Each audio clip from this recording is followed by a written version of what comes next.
Salut à toutes et à tous et bienvenue sur l'amour du maillot pour une nouvelle vidéo. Aujourd'hui, on va faire une vidéo qui me tient particulièrement à cœur. Aujourd'hui, je vais vous présenter les règles d'or à respecter quand on est collectionneur, les bonnes pratiques à suivre pour construire une belle collection. Et restez bien jusqu'au bout puisqu'à la fin, je vais vous donner un petit conseil aussi de gestion du budget qui peut vous permettre d'adapter la collection à vos revenus tout simplement. Alors avant de commencer évidemment, le pouce bleu, la cloche, on s'abonne, c'est hyper important. On booste la vidéo sur mobile, ça aide vachement à développer la chaîne. Et on va commencer par un unboxing qui me tient particulièrement à cœur. Je vais déballer devant vous, je les ai pas encore découverts, je les ai vus qu'en photo, deux maillots qui m'ont été ramenés par mon pote Hugo de la chaîne Collection de Hugs. Je vous mets tout en description. Allez vous abonner à sa chaîne et suivez-le, c'est un mec super sympa. Il vous emmène dans ses aventures, il fait pas mal de grand hopping, donc en gros il va de stade en stade, voir des matchs, il vous présente aussi les boutiques des clubs quand il y va, ses petites astuces pour collectionner évidemment sa collection. Donc surtout allez y faire un tour. Il était dernièrement à Montréal et il m'a ramené du Centre Bell de chandail du Canadien que je vais vous présenter dès maintenant, j'ai trop hâte de les découvrir. Alors vous voyez que le colis il est encore scellé, il est bien lourd, je vais l'ouvrir devant vous et je vous présente ça. Ok, alors là c'est très fort. Je vais vous donner un peu de contexte. Quand Hugo est allé à Montréal, il est allé voir le Canadien évidemment, et je me suis dit c'est pas tous les jours qu'on a quelqu'un qui est sur place à Montréal, qui va rentrer dans pas longtemps, et faire venir un maillot du Canada et a fortiori des États-Unis, ça coûte cher en frais de port, mais ça coûte cher aussi en douane. Sans parler du fait que bien souvent on est obligé d'aller sur eBay pour acheter des maillots made in Canada, donc ça peut coûter un petit bras. Et donc je me suis dit bon, j'ai le maillot Fanatics que je vous ai déjà montré en rouge de cette saison. Le Canadien fait une saison historique, fait une très bonne saison. Au moment où je me filme, le Canadien va aborder ses séries demain contre le Lightning, et je m'étais dit ouais, ce serait cool d'avoir aussi le chandail Fanatics blanc, potentiellement avec une personnalisation de Suzuki ou de Cole Caulfield. Sauf que je me souvenais que la personnalisation brodée ça prenait plusieurs semaines, que sur un maillot made in Canada il était hors de question que je fasse floquer. Donc j'ai demandé à Hugo est-ce que tu as moyen de passer à la boutique du Centre Bell, ce qu'il avait prévu de faire de toute façon, voir, on ne sait jamais s'il y en a des déjà customisés, voir le prix, etc. Et donc du coup il me dit bon bah le chandail classique made in Canada,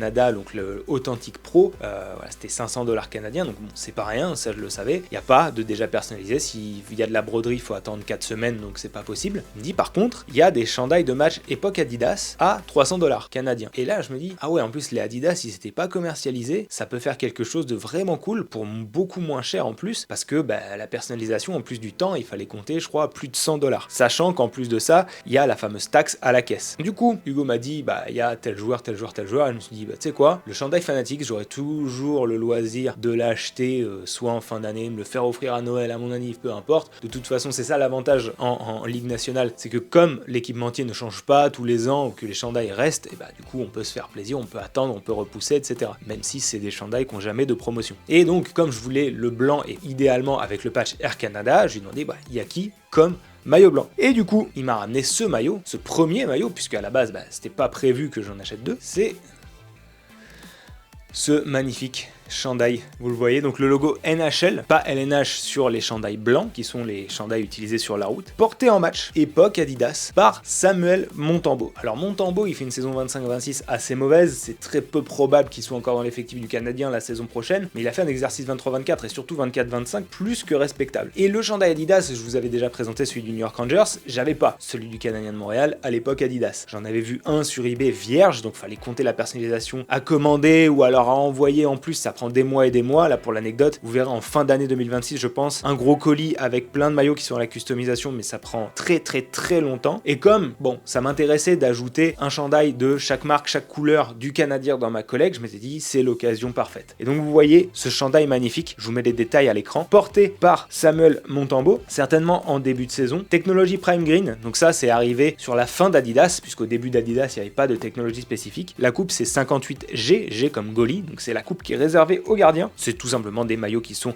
un peu plus larges que la coupe joueur. Le patch Air Canada, je le trouve trop beau, le lacet est trop beau, et vous voyez à l'intérieur donc l'étiquette qui prouve que le chandail a été porté. Alors les chandails de Montembeault, comme c'est encore un joueur de l'effectif, étaient un peu plus chers. Je m'étais dit, à y être, rapporté en euros, ça fait pas beaucoup plus cher. Je préfère avoir le chandail d'un joueur que j'ai vu jouer que des chandails de joueurs qui sont partis, un chandail de joueur qui est encore dans l'effectif en plus. Donc je trouvais que l'addition à la collection était très belle. Je me suis dit, c'est quand même une occasion rare parce que ces chandails là sont pas disponibles en ligne. limite. Donc comme dit précédemment, bon bah à y être, autant aussi ajouter le Adidas rouge. Et à la base, moi je m'en moquais un peu du joueur, comme j'ai toujours dit, moi tous les joueurs, tant qu'ils n'ont pas de scandale extra sportif, font partie de l'effectif, ils ont tous construit à leur manière, même s'ils n'étaient pas bons, l'histoire d'un club ou d'une franchise. Et donc je regarde un peu les joueurs qui restent en rouge. Il y avait des joueurs que je ne connaissais pas forcément, qui ont été trade ou qui n'ont pas percé aux Canadiens, et il y avait encore Montembeault pour $100 de plus. Donc sur le coup je me dis est-ce que ça vaut vraiment la peine, sauf qu'il y avait un détail à l'intérieur du col du chandail de Montembeault qui a fait toute la différence. Je vous le présente ici, ce chandail également porté en match, du coup ça me fait une doublette Adidas de Samuel Montembeault, encore une fois, pour rappel, qui a gagné le championnat du monde de hockey sur glace en 2023 avec le Canada, donc Montembeault c'est quand même quelqu'un. Et vous avez dans le col la petite gommette numéro 2 avec la même police que justement la personnalisation, qui montre que ça c'est vraiment un maillot porté en match. Alors j'ai pas la signification exacte, je sais que j'en ai vu plein des chandails portés en match avec un petit numéro à l'intérieur. Est-ce que c'est le numéro de série à l'intérieur de l'intendance qui a été utilisé? J'en sais rien. Toujours est-il que c'est un magnifique maillot, je vous mets les photos à l'écran. Les détails des maillots Adidas, je trouve les maillots Adidas quand même plus beaux que les maillots Fanatics, j'en ai déjà parlé. Bon, ça vaut pas les maillots Reebok, ça c'est sûr. Mais en tout cas, je tiens à dire un grand merci à Hugo parce que c'est vrai que ça a été tout un casse-tête pour se dire ok, faut pas se faire choper par la douane parce que lui était parti avec une valise à moitié vide et a ramené plein de chandails pour sa propre collection. Donc il a fallu un peu faire 2-3 magouilles. Ça a été trop cool en tout cas de vivre ça. Encore merci à lui, donc allez vous abonner, hein, j'insiste, c'est hyper important pour l'aider à se développer aussi. Super mec, donc très très gentil de sa part de m'avoir aidé à compléter ces 2 cases de ma collection. J'ai enfin 2 chandails Adidas Made in Canada du Canadien. Il m'en manque plus beaucoup, ma connexion du Canadien de Montréal est bientôt finie entre guillemets. Et maintenant que cet unboxing est passé, place à la vidéo. Alors toutes les règles que je vais vous présenter dans cette vidéo sont le fruit d'expériences mais aussi d'erreurs. Il y a pas mal de conseils que je vais vous donner dans la vidéo qui sont des choses que je ne faisais pas par le passé et j'ai appris à les faire avec le temps. Alors la règle numéro 1, c'est de collectionner ce que vous aimez et pas collectionner ce qui peut plaire ou ce qui peut prendre de la valeur. Ça c'est vraiment une des règles, si ce n'est la règle la plus importante. Allez, deuxième règle la plus importante parce que la plus importante elle arrive en fin de vidéo. Il y a beaucoup de gens qui tombent dans le piège du maillot hype ou du maillot soi-disant rare ou qui achètent en se disant ouais ça de toute façon je vais pouvoir le revendre. Alors déjà revendre ça se fait pas en un claquement de doigts, hein. Aujourd'hui le pouvoir d'achat baisse, les gens ont plus forcément beaucoup d'argent à mettre dans les maillots et c'est plus aussi facile de vendre des maillots. Et une bonne collection c'est une collection qui raconte quelque chose sur toi. La collection elle doit ressembler à ton parcours, elle doit ressembler à tes goûts et donc du coup il faut vraiment collectionner pour toi. Il faut pas que tu collectionnes pour Instagram ou que tu collectionnes juste pour les photos. Chaque maillot que tu vas tenir dans tes mains dans ta collection doit te rappeler un souvenir, que ce soit un souvenir physique, par exemple un souvenir de vacances, ou alors que ce soit un souvenir de fan ou sportif, un événement qui t'a vraiment marqué. Faut toujours garder en tête que si tu as besoin d'expliquer, pas de raconter, mais d'expliquer, notamment de t'expliquer à toi pourquoi tu as acheté un maillot, c'est peut-être que c'était pas un bon achat. Deuxième règle, c'est essayer autant que faire se peut d'avoir une forme de cohérence, ou du moins peut-être assumer que la cohérence soit un peu aléatoire. Alors la cohérence, elle est pas forcément globale, elle peut être un petit peu nichée. Ce que je disais précédemment, le fait de ne collectionner que des maillots qui te plaisent ou des maillots que tu aimes, c'est une forme de cohérence. Et typiquement, les collections les plus structurées sont souvent celles qui sont bâties autour d'un club, autour d'une compétition, autour d'une époque, d'un design ou même d'un joueur. On peut aussi assumer d'avoir, comme je disais, une sorte de cohérence aléatoire, c'est-à-dire moi, je collectionne au coup de cœur. J'achète ça, point barre. Moi, j'achète que les maillots à l'esthétique qui me plaisent. Moi, j'achète que des maillots que je peux porter. J'achète que des maillots third parce que c'est des designs un peu uniques. Peu importe. Mais acheter tout et n'importe quoi, c'est le meilleur moyen de finir avec une collection qui a ni queue ni tête. Typiquement, si vous me suivez depuis longtemps, moi, mes règles, vous les connaissez déjà, c'est principalement des maillots player quand ça existe. Si une équipe ou une sélection porte sur le terrain une technologie différente du réplica, vous êtes sûr que je n'achèterai pas le réplica par exemple. Ça veut aussi que même quand j'achète des maillots portés en match, puisque des fois c'est le seul moyen d'avoir la technologie joueur, il faut que ce soit des maillots dans lesquels je rentre. C'est bête, mais je crois que la seule exception sur plus de 200 maillots tous sports confondus dans ma collection, ça doit être un maillot porté par N'Golo Kanté, parce que ça se refuse pas, c'est un M. Mais sinon il faut vraiment que ce soit des maillots dans lesquels je rentre, même si c'est pour porter, pour kiffer dans mon bureau, mais je veux que ce soit des maillots que je puisse enfiler. C'est une règle qui est un peu bête, mais c'est une règle qui me permet un peu de limiter. Parfois vous avez des gens qui vont pas acheter de maillots s'ils peuvent pas avoir le flocage derrière. Ou alors vous allez avoir des gens qui ne collectionnent que des maillots portés et qui veulent être certains à 200% que ça a été porté. Allez, on est en mode Coupe du Monde et qui dit Coupe du Monde dit petite pause fraîcheur. Pendant les longues journées où on va voir des matchs du matin au soir, va falloir boire surtout quand il fera chaud et moi pour ça, j'ai Oli. Si vous viviez pas dans une grotte et si comme moi vous traînez beaucoup sur YouTube, Oli vous savez forcément ce que c'est. Oli révolutionne les soft drinks en poudre. Personnellement ça fait à peu près 2 ans que je bois Oli quasiment quotidiennement. Je suis plutôt fan de la gamme hydratation, mais vous avez aussi la gamme Iced Tea pour des boissons gourmandes ou la gamme énergie avec de la New Caf, une caféine plus lente qui vous évite les coups de pompe. Oli évidemment c'est pas là pour remplacer l'eau. Mais moi la raison pour laquelle j'ai commencé à boire Oli c'est parce que j'avais du mal à boire assez d'eau plate sur la journée. Et du coup plutôt que de saturer, je me fais un petit Oli bien frais et franchement ça passe tout seul. Ce qui est cool avec Oli c'est qu'en plus vous pouvez doser à votre guise. Moi par exemple là je me suis fait un petit Oli énergie à la pomme mais directement dans 1,5 litre d'eau. Et surtout je me fais 2 bouteilles sur la journée et je sais que j'ai mes 3 litres. En ce moment mes goûts préférés c'est plutôt fraise kiwi. Sur la gamme énergie j'aime aussi framboise citron, ça passe super. Mais le must pour commencer Oli c'est évidemment de commencer par un starter pack. Vous avez des boîtes de la gamme énergie, de la gamme hydratation, mais aussi de la gamme Iced Tea. Vous avez des échantillons de plusieurs parfums par boîte, comme ça vous pouvez goûter vos préférés. Par exemple, on va se faire ensemble ce petit que je connais pas, Açaï Hibiscus. Mon shaker est déjà prêt, j'ai mis les glaçons, j'ai mis l'eau.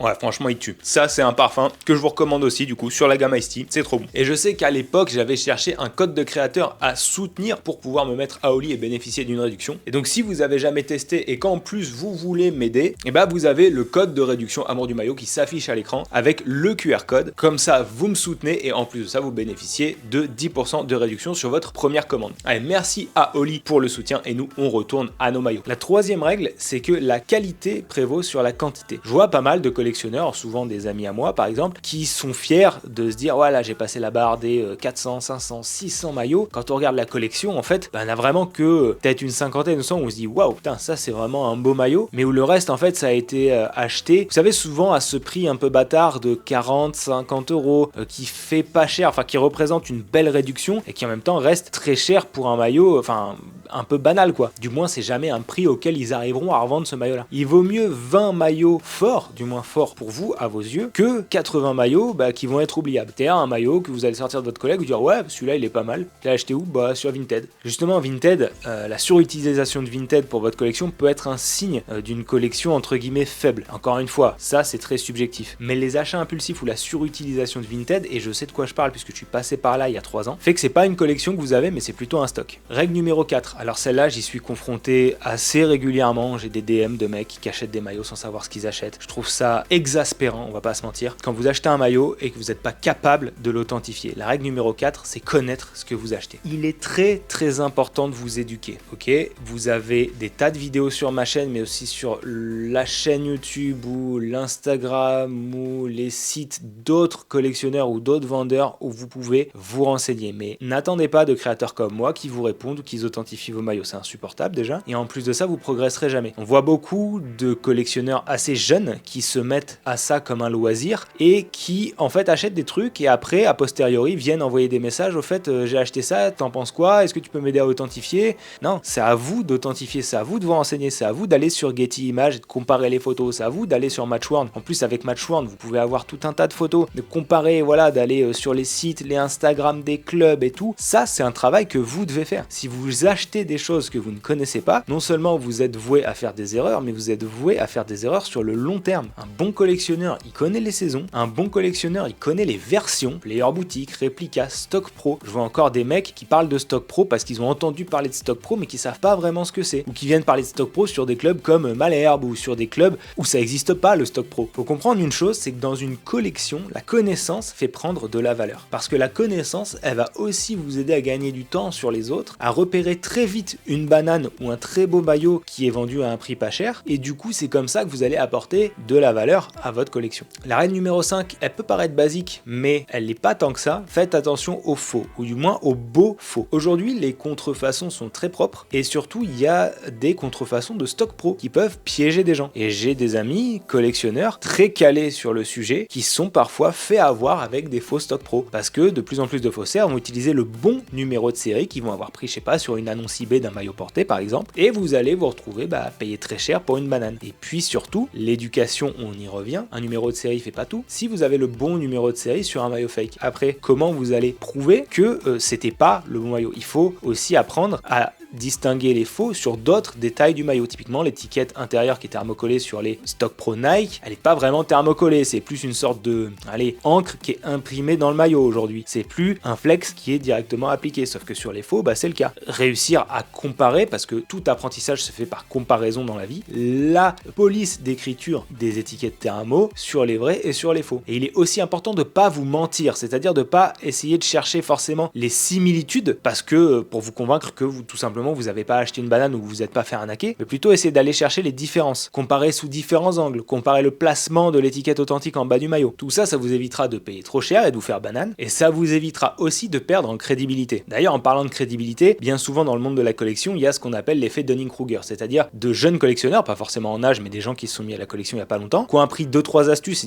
et donc qui ont l'impression d'avoir très vite progressé et qui viennent donner des leçons à des anciens qui sont là depuis assez longtemps en disant ouais, t'y connais rien, ouais, mais il y a ceci, ouais, mais il y a cela. Faut toujours aussi rester humble en collection. Personne n'est infaillible, même pas moi. Donc vous pouvez toujours vous faire avoir sur certains trucs, même si c'est pas se faire avoir sur un faux, mais par exemple, on peut vous vendre un maillot porté et vous n'avez pas eu le réflexe d'aller comparer l'emplacement des sponsors sur un maillot à rayures, par exemple, qui vous aurait aidé à distinguer. Et si vous voyez des différences, là je prends l'exemple de Malherbe, par exemple, je vois certains collectionneurs qui font passer leur maillot pour des maillots portés dans tel match, et si on va voir les photos du match, on se rend compte que le sponsor, sur le placement de la rayure, il n'était pas au bon endroit. Alors ça se joue des fois à quelques centimètres, quelques millimètres, mais c'est suffisant pour distinguer un vrai d'info. Et ça, il faut vraiment être rigoureux et minutieux, et surtout être humble. Numéro 6, l'état de vos maillots. Préservez vos maillots. Moi, tous mes maillots qui sont conservés en tant que maillot de collection sont dans une housse plastique. Vous trouvez ça pour pas cher sur Amazon, les housses plastiques, ça se vend par lot de 50. C'est hyper important de protéger vos maillots. Faites attention aussi à certains flocages d'une époque, typiquement début des années 2000, il y a des flocages qui sont un peu collants,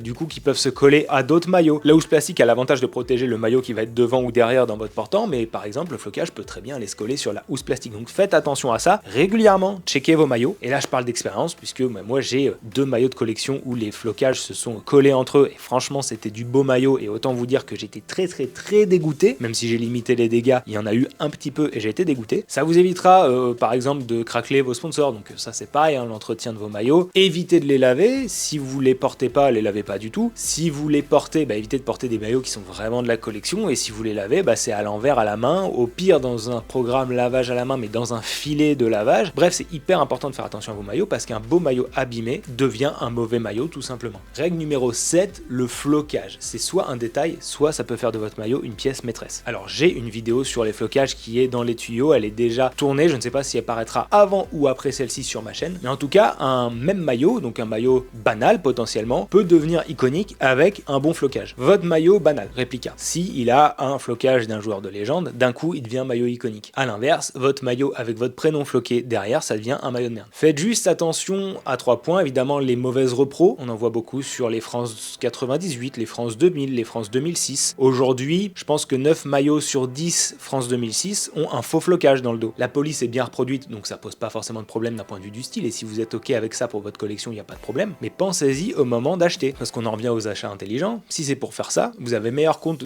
de fouiner Vinted pour trouver un maillot réplica vierge à, je sais pas, 30, 40 ou 50 euros, et trouver le même flocage reproduction sur le site asiatique sur lequel il a été acheté pour 10 euros ou 20 euros, et vous faire le même maillot pour 70 euros, alors que les revendeurs vous les vendent à 200 voire 300 quand ils n'ont pas de scrupules. Faites gaffe aussi au mauvais style de flocage évidemment, et faites gaffe aux erreurs historiques, parce qu'il y a pas mal de maillots qui présentent des flocages de joueurs alors que le joueur était plus au club. Donc bon, ça fait un peu dommage quoi. Règle numéro 8, celle-là elle est évidente, mais évitez de surpayer, ou du moins si vous surpayez, savoir pourquoi vous le faites. Et là je vais prendre mon exemple parce que ça m'arrive de surpayer des maillots, mais les seules fois où je surpaye des maillots, c'est quand je suis en voyage. La dernière occurrence en date, c'était au mois d'août 2025, j'étais à Gérone, je suis passé par le stade, le maillot venait de sortir, je me suis évidemment pris les 2 maillots, je vous les ai présentés sur ma chaîne. Bon, c'était les nouveaux maillots, j'ai payé le flocage, j'ai payé plein pot, mais je savais pourquoi, c'est parce que c'était le souvenir de vacances, je voulais ramener ce maillot-là. A contrario, il y a les maillots de la Coupe du Monde 2026 qui viennent tous de sortir, ils sont tous à des prix hallucinants. Soyez conscients que tous ces maillots-là sont victimes d'une hype temporaire, parce que c'est tout neuf en fait. Vous savez, c'est un petit peu le même effet qui nous fait acheter les nouvelles collections quand on va à la base dans un magasin pour faire les soldes. Les articles soldés sont en vrac sur des portants avec des cintres de merde, tandis que les nouveaux articles sont bien présentés, et du coup en fait notre œil a tendance au milieu de tout ça à aller vers le beau. Là c'est pareil actuellement, les maillots sont tout beaux, tout neufs, ils viennent de sortir, ils ont été bien shootés, il y a l'ambiance un peu Coupe du Monde, on veut s'équiper pour, donc du coup on va acheter des maillots à peut-être 150, 160 euros, ce que je vous déconseille de faire parce que déjà ces maillots-là vous pouvez les trouver pour 80 euros sur Vinted dès maintenant, alors que ces mêmes maillots vous allez les trouver d'ici 3 mois, 4 mois à des prix pétés. Typiquement le maillot de l'Italie, comme l'Italie s'est pas qualifiée, il est déjà à moins 50% par endroit. J'espère pour vous, vous n'avez pas acheté ça plein pot au moment où ils sont sortis parce que c'est des très beaux maillots, mais aucun maillot ne vaut ce prix-là. Quand je vois les gens râler sur les prix des maillots, et vous restez maître de votre consommation, remettez-vous plutôt en question et réfléchissez à pourquoi vous gueulez. Qu'est-ce qui vous oblige à acheter le maillot à ce prix-là? Rien, personne. Attendez un peu et vous verrez, le maillot de l'équipe de France 2024, version Vapor Dry Fit ADV, je l'ai eu pour 15 euros sur Vinted. Et il est authentique. Il suffit juste d'attendre. Ce maillot-là, il m'a plu il y a 2 ans, je l'ai jamais acheté plein pot. Et pourtant, il y a quelques mois, je suis passé à la boutique de la FFF, il était là à 120 euros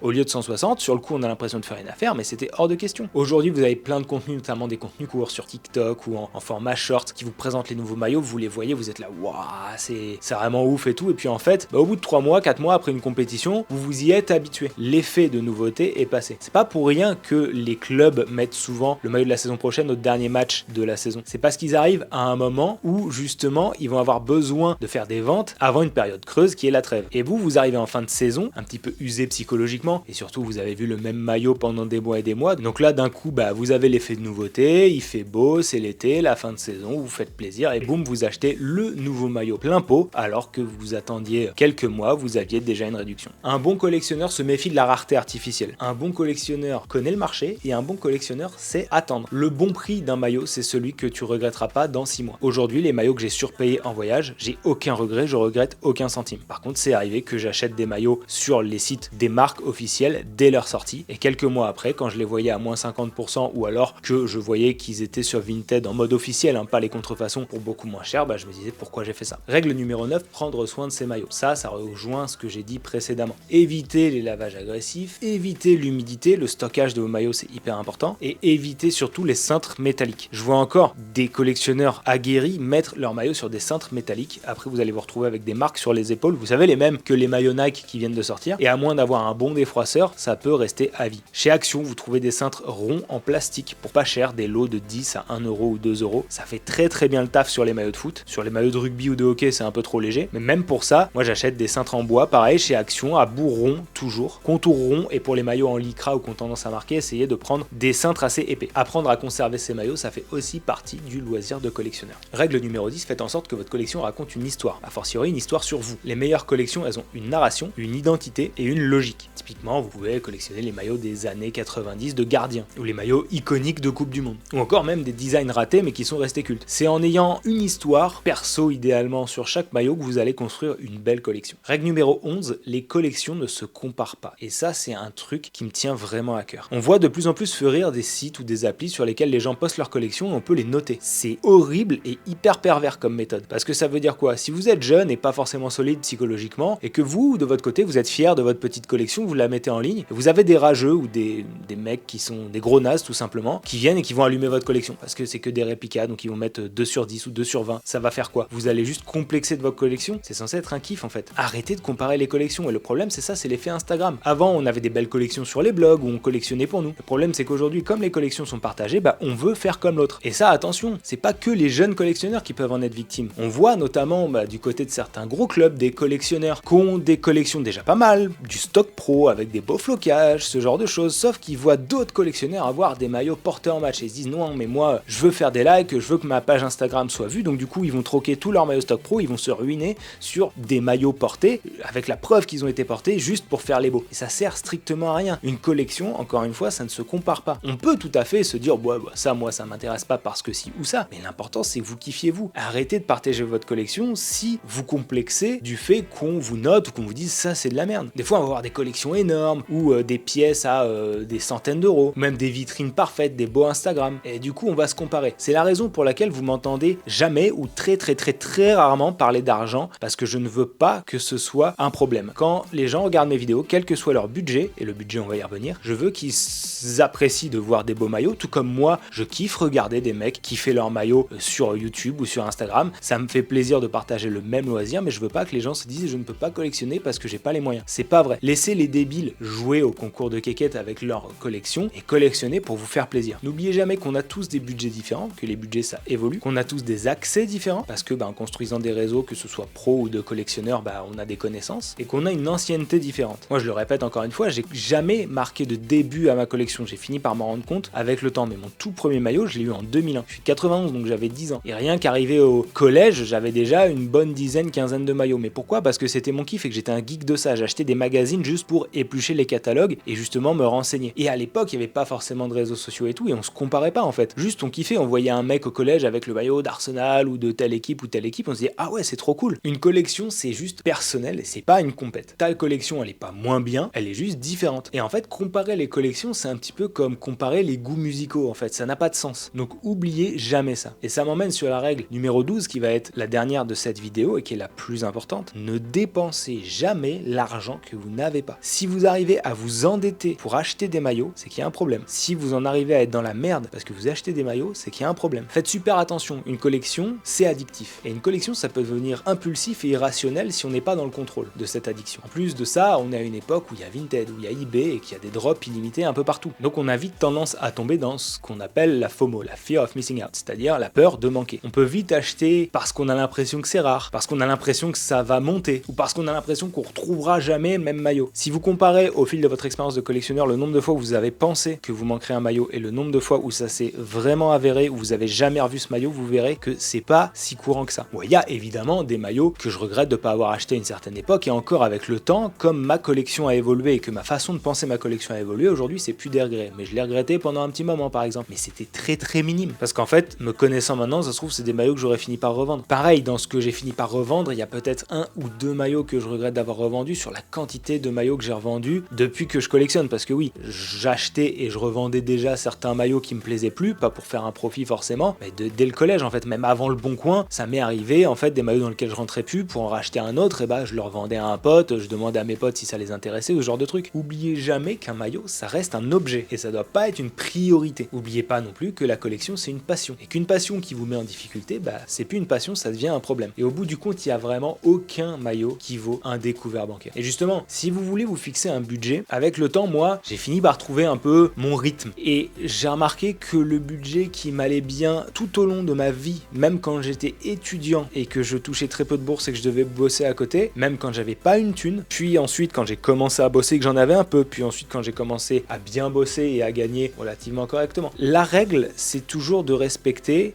10% grosso modo de ce qui vous reste net dans votre poche. Attention, ça c'est 10% maximum, ça peut être 5%, c'est très bien. En suivant cette règle-là, plutôt qu'en vous fixant un budget fixe, vous allez éviter les problèmes, vous allez éviter davantage de frustration, parce qu'en se fixant une somme fixe, on se dit mince, j'ai dépassé d'1€, je suis hors budget, ou j'ai dépassé 10 ou 20€, peu importe. Et dites-vous qu'à partir du moment où, mois par mois, vous traquez un peu ce que vous dépensez, vous dites non, là j'ai dépassé, ça veut dire qu'il faut revendre. C'est un peu comme la place. Quand vous commencez à voir que vous avez plus de place, c'est qu'il faut revendre. Et essayez de revendre de façon à revenir à l'équilibre. Et faites en sorte que le différentiel entre ce que vous avez acheté et ce que vous avez revendu soit en dessous des 10% de ce que vous gagnez net. Et généralement, du coup, ça vous donne une fourchette. Vous vous dites, moi, ok, je suis étudiant, je gagne pas beaucoup, ou je suis au SMIC et du coup, je peux pas trop dépenser n'importe quoi. C'est normal, en fait, c'est même la bonne façon de penser. Il n'y a pas de frustration à avoir par rapport à ça. En réfléchissant comme ça, vous vous dites, ok, moi, mon budget mensuel de maillot, il est à peu près à 10%, c'est une centaine d'euros, ok, voilà, là, j'ai acheté un maillot pour 50€, et ça me va très bien pour le mois, et puis je verrai le mois prochain, machin.